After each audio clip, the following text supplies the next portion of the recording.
conseiller Baye Mouli Yat. Vous avez la parole. Ce qu'il faut savoir, c'est qu'avant la journée proprement dite d'obtention de l'indépendance, c'était en Belgique.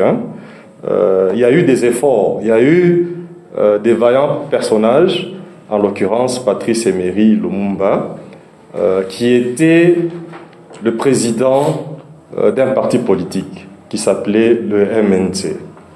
Patrice Lumumba revenait du Ghana, à Accra plus précisément, à une conférence des peuples, la conférence des peuples noirs, la conférence des peuples africains en général.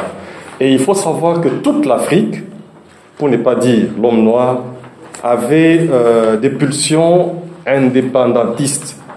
L'Afrique était en ébullition, tout le monde voulait être indépendant. C'est comme ça que, je crois, le président ghanéen, je crois que c'était Kwame Nkrumah, a invité pour le Congo de l'époque Patrice Emery Lumumba, qui était virevoltant. Il parlait beaucoup de cette intention de pouvoir avoir l'indépendance. Il a été invité avec plusieurs autres personnalités. C'est au retour de son voyage d'Accra au Ghana qu'il a organisé un meeting. C'était le 28 décembre 1958, très exactement. À Kinshasa, il a organisé un meeting avec son parti MNC, où il devait faire rapport de son voyage d'Accra, oui, sur le mouvement de libération des Africains. Alors, ça avait eu un grand succès. Vous savez, le peuple africain se retrouve. Quand vous voyez une équipe de football africaine en Coupe du Monde, même si vous n'y êtes pas, tout le monde se retrouve là-bas. C'est toute l'Afrique. Alors, c'était comme ça. Et le monde entier était braqué à tous ces événements indépendantistes. Que tu sois en Europe ou, je ne sais pas moi, n'importe où, dans n'importe quel continent. Alors, fort de ce succès, de ce meeting-là, avec ces partisans du MNC, Joseph Kasavubu, de l'Abaco, il était président de ce parti-là qui s'appelait l'Abaco, qui signifie Alliance des Bakongo. Il s'est dit, tiens, parce qu'il y avait deux partis à l'époque qui avaient émergé, qui sortaient du lot. Les partis politiques commençaient à faire cause commune. Ils cherchaient à avoir le soutien de la population derrière eux.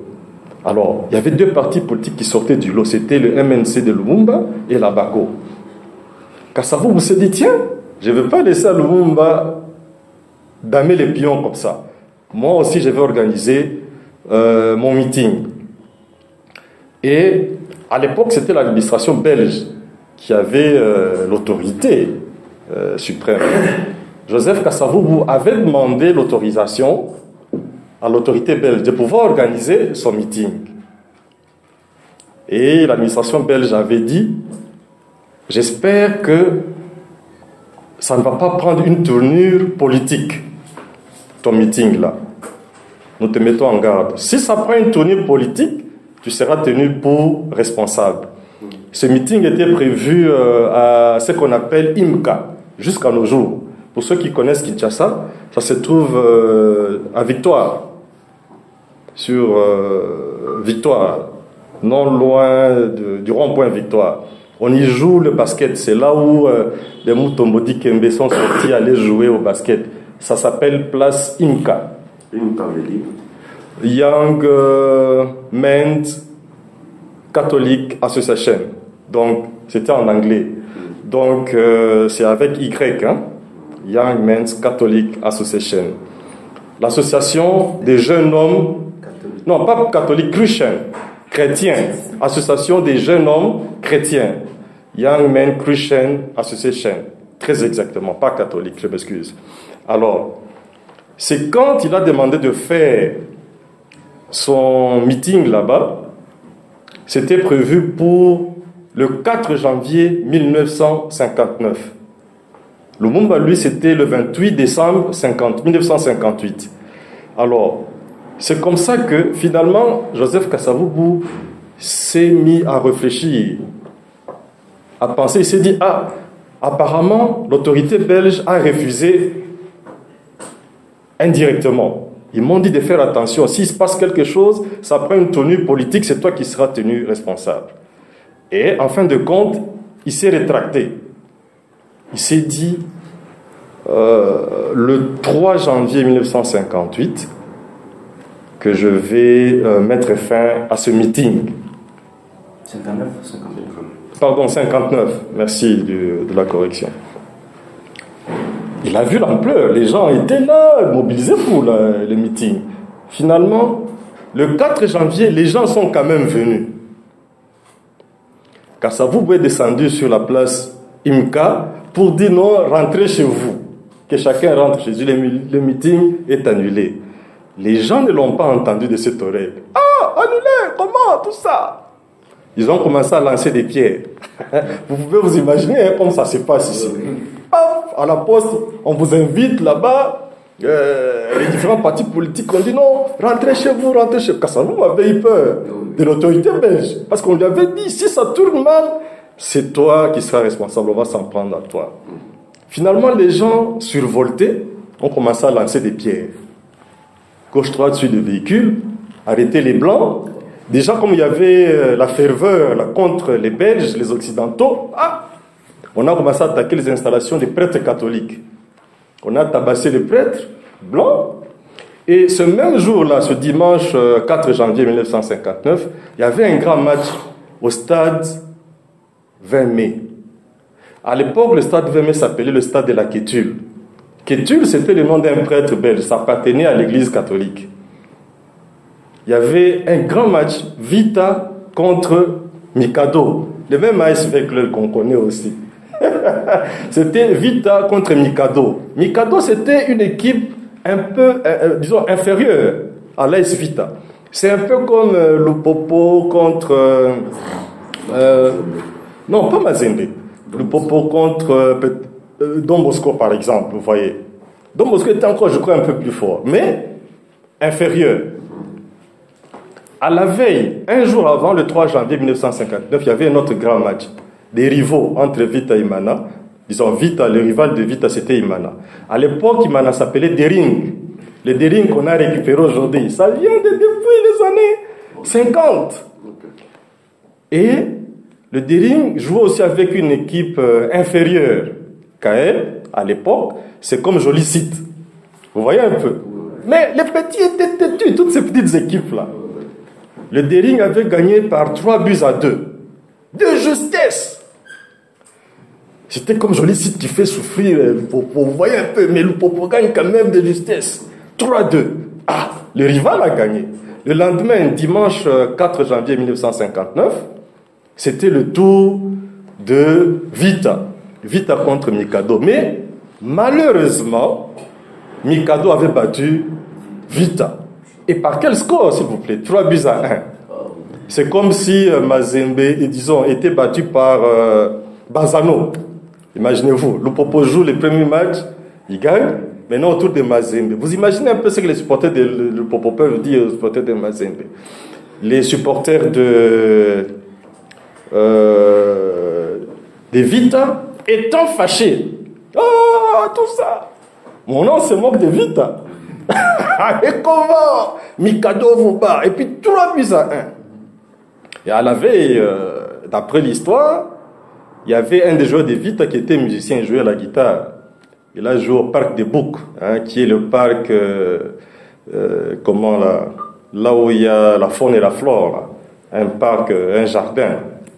Ça s'appelait à l'époque le parc des Boucs. Il a joué sa musique, son concert jusqu'à 2h du matin. Et le lendemain, on a aligné pour jouer le match contre Mikado. Mikado bat Vita 3-1. Les supporters sortent fâchés du stade. Pour ceux qui connaissent le stade du 20 mai, la Kétule à l'époque, c'est non loin de Victoire là-bas. Ils se sont croisés maintenant avec les partisans de l'Abaco, fâchés puisque l'administration belge ne leur avait pas autorisé leur meeting. Ils se sont pris au blanc. casse les vitrines des magasins, on pille, les troubles commencent. On casse les voitures. Ceux qui sortent du stade, il y avait à peu près 20 000 spectateurs. Se rejoignent avec les partisans de la BACO. Les désordres commencent. Le Congo est embrasé. Entre-temps, les autres pays africains, minimum 35 000, voient, apprennent ce qui se passe au Congo belge de l'époque, à Kinshasa. On tue les Blancs. Les Blancs commencent à tuer les Noirs. Or, on revient d'une conférence des peuples africains. La presse prend l'affaire. Ça s'éparpille dans le monde. Au Congo, on tue. On commence à tuer les Noirs.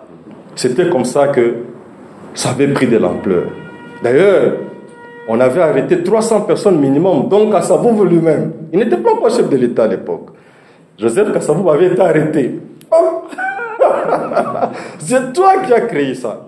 La force belge n'était pas capable de maintenir cette foule-là. C'était terrible. Ça s'est embrasé. En même temps, les Africains, pour ne pas dire aussi, les Congolais qui étaient en Europe, en Belgique, ont récupéré l'affaire. Vous tuez les gens là-bas, les Africains, y compris même les Belges. Vous tuez les Noirs, vous tuez les gens là-bas. Tout ça là. Et il y avait eu même des représentants du MNC en Belgique. Il y a eu une suite jusqu'à ce que Lumumba soit arrêté aussi. Mais non, les partisans du MNC qui étaient en Belgique ont dit non, on veut faire la table ronde. Le bruit a commencé à prendre les Belges. Tiens, ce peuple réclame l'indépendance. Bon, nous allons vous donner l'indépendance, mais on se met ensemble. C'est ça le but de la table ronde. Comment ça va se passer?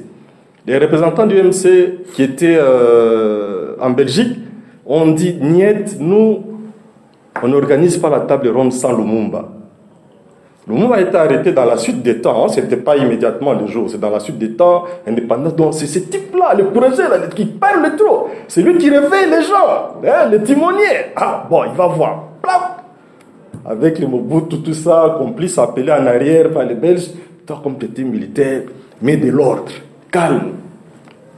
Et c'est comme ça qu'on a lâché, avec la pression qui était en Belgique, dans le monde, en Afrique, dit lâcher Lumumba, qu'il vienne en Belgique. On l'a lâché, après qu'on l'ait torturé, s'il vous plaît. Un véritable nationaliste. En fait, Lumumba voulait du bien de nous aujourd'hui ici. C'est ce qui nous a légué comme héritage, le courage, la force de pouvoir revendiquer contre le pouvoir néocolonialiste. Et c'est à partir de cette table ronde-là, où Kassavou aussi était là, il y a eu des discours devant les Blancs. Vous êtes des Noirs, vous êtes des moins que rien, vous ne représentez rien, des sauvages, tout ça là. On a donné des discours préparés qui amadouaient dans le sens du poil. Lumumba a dit non, a mis ça de côté. Les discours prévus là, niet. Comment ils peuvent dire que non, ils nous ont donné l'indépendance, c'est comme si c'était un cadeau. Lumumba passe à son tour devant le roi belge, il dit niet. Cette indépendance, nous l'avons acquise au prix de la souffrance, de la lutte. Il a fait des déclarations non prévues devant le roi belge, devant la nation belge. Et c'est ce qui a créé, c'était le départ des problèmes que Lumumba avait. Parce que on signalait, il y avait les Mpolo, les Okito qui étaient là, les amis de Lumumba. Ne dis pas ça. Attention, ne fais pas ça. Ne va pas dire ces gens d'histoire devant le roi belge. Lumumba dit niet. Lumumba était têtu, hein? Très têtu, idéaliste, jusqu'à ce qu'il va arriver à la fin de ses idées. Et c'est comme ça qu'on obtiendra l'indépendance officiellement, le 30 juin. Voici ma modeste contribution pour l'édification de la nouvelle génération qui est à ce jour. Voilà pour la petite histoire. Comment est-ce qu'on en est arrivé à l'indépendance? J'ai dit, je vous remercie.